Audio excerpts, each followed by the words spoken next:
teachers really love digging into the literature, some enjoy the analyses. What was something for you that was the most interesting or the most meaningful part of this project? My favorite part about this project that it doesn't stay in one place for too long. Like one minute we're talking about litter in Berkeley, and then next we're talking about how redlining replicates this practice we see in Berkeley. So it really is this idea of change, because change is constant, even in America. There's always new people coming in. There's always new things happening, and people, like, the human nature is to resist change. And I think that's an important thing to see here, that we need to embrace change as a culture. And this is just something that, like, this is just a concept that kind of inspired it, because it was kind of difficult to find evidence that people are just resisting change. And I think this is like a subject on its own. That's something I really liked, this subject of resisting change. Great, thank you. Who else has a question? I have a question.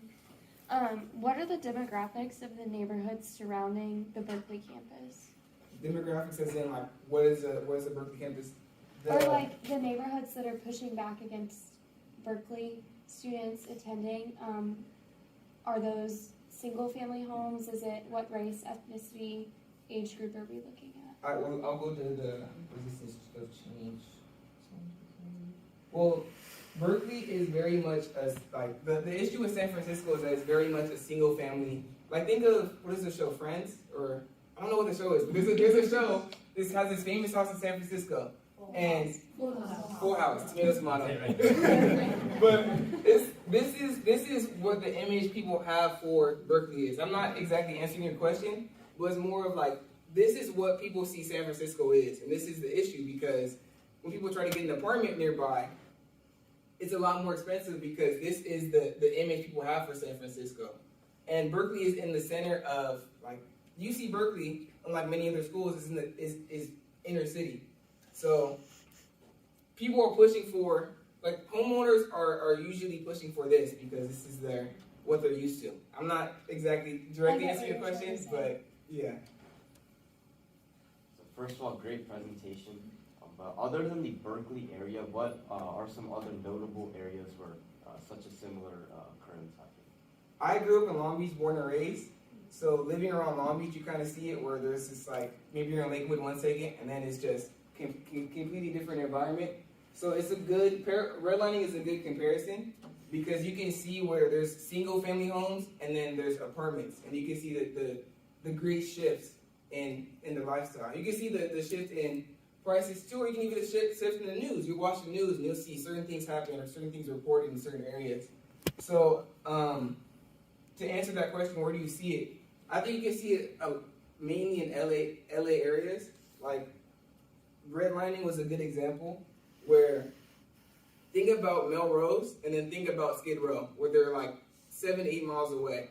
And you can see that there's this systemic difference between Skid Row and Melrose. So I think you can tie these comparisons in many different communities, like Long Beach, Cerritos, I go to Cerritos College, even LA. You can just see these, it's subconscious, like, it's not something that you're just gonna walk in, oh, it's just because of redlining, but it's more of like, if you look into the systemic background, or I know for sure Lakewood was an area that was redlined, you can kind of see it in those ways. So yeah, Lakewood, LA, Long Beach, yeah. You see that between Oakland and Berkeley also. Yeah. Very distinct. I do have a question. So in the beginning of your presentation, you mentioned SCCUR, and I didn't really understand what you meant by that. Are you saying that the Berkeley group is taking advantage of SCCUR? So they Because it's designed to prevent environmental damage. So how does that play into what you So the Berkeley group actually, I saw it as cherry picking. They saw this, like, oh, I have this issue with this change in the community. So they tied the environment as an outcome of these incoming students. So students are coming in, but they complain to the government that these students are messing up the environment of Berkeley. So they're taking advantage of. Yeah. Okay.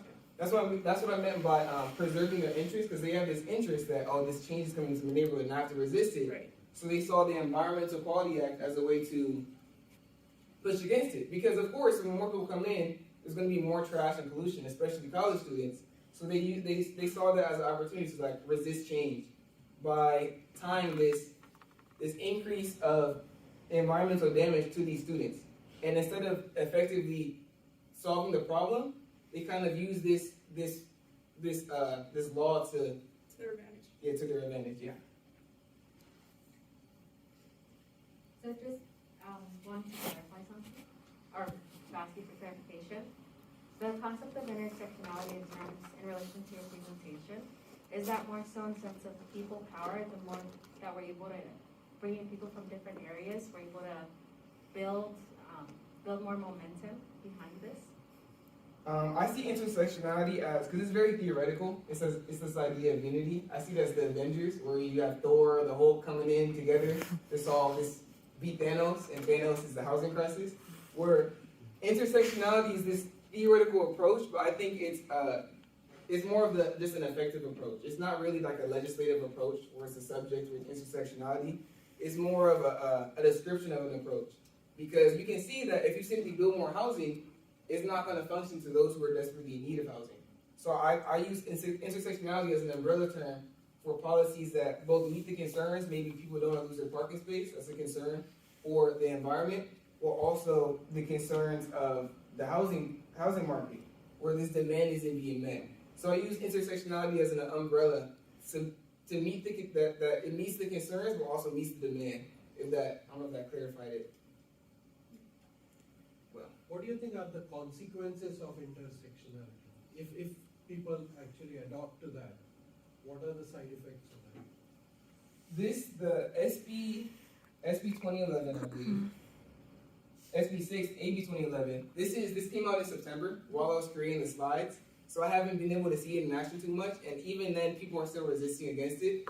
So I don't want to not answer your question, but it's up in the air, But I think intersectionality, from what I see, it seems like it's answering the questions because young people like me are going to have to buy a house eventually.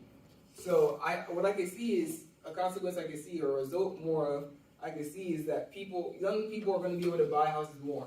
And people or communities that you don't, or groups of people you see that don't normally have houses are going to have opportunities to buy houses now. So I think that's a positive that I'm sure is going to happen because this is an issue that first-time homeowners aren't able to buy homes because people are sitting in communities where they don't want these groups of people to go into and own homes. So I see more ownership, an increase in the ownership being a result of this intersectionality approach. So thank you, One more Caleb. question. We're going to have to pause it to make sure we have enough time for the third presentation.